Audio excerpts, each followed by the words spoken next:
देवर्षि नारद, जो हर युग में ईश्वर का नाम गाते हैं और लोगों में भक्ति का संदेश फैलाते हैं, पर एक समय ऐसा भी था जब उन्हें अपने वैराग्य पर गर्व हो गया था। उन्होंने कहा, मुझे कोई मोह, कोई माया आकर्षित नहीं कर सकती। भगवान विष्णु मुस्कुराए, नारद, तुम्हें अभी भी स्वयं को जानना बाकी है। कुछ समय बाद नारद एक सुंदर वन में पहुंचे। वहां उन्होंने एक राजकुमारी का स्वयंवर देखा। राजकुमारी का सौंदर्य अद्भुत था, जैसे लक्ष्मी स्वयं अवतरित हो। नारद ने विष्णु जी से कहा, प्रभु, मुझे ऐसा रूप दे कि राजकुमारी मुझे चुन ले। विष्णु ने मुस्कुराते हुए कहा, तथास्तु। पर जब नारद सभा में पहुंचे तो सब देवता हंसने लगे, क्योंकि भगवान ने उन्हें वानर का चेहरा दे दिया था। राजकुमारी ने किसी और को चुन लिया और नारद के अंदर का अहंकार जल उठा।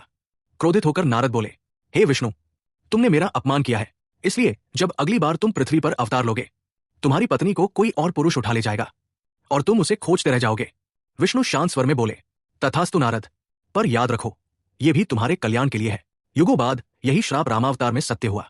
रावण ने माता सीता का हरण किया और भगवान राम वन वन भटकते रहे। कहा जाता है, जब राम वन में विचर रहे थे तो उन्होंने मंद मुस्कान के साथ कहा, नारद का श्राप ही मेरा लीला बन गया। श्राप देने के बाद नारद को गहरा पश्चाताप हुआ। उन्होंने वर्षों तक विष्णु का ध्यान किया और फिर विष्णु जी प्रकट हुए। नारद, तुमने जो किया वह भी मेरे नियोजन का हिस्सा था। कभी कभी ईश्वर अपने भक्त को भी परीक्षा में डालते हैं, ताकि अहंकार की जगह भक्ति जन्म ले। उस दिन नारद ने सीखा कि सच्चा वैराग्य अहंकार से नहीं, बल्कि समर्पण से आता है। ये कथा विष्णु पुराण, पद्म पुराण और नारद चरित्र में वर्णित है, जहां देवर्षि नारद के जीवन की ये घटना दिखाती है कि हर श्राप में भी ईश्वर की एक गूढ़ योजना छिपी होती है।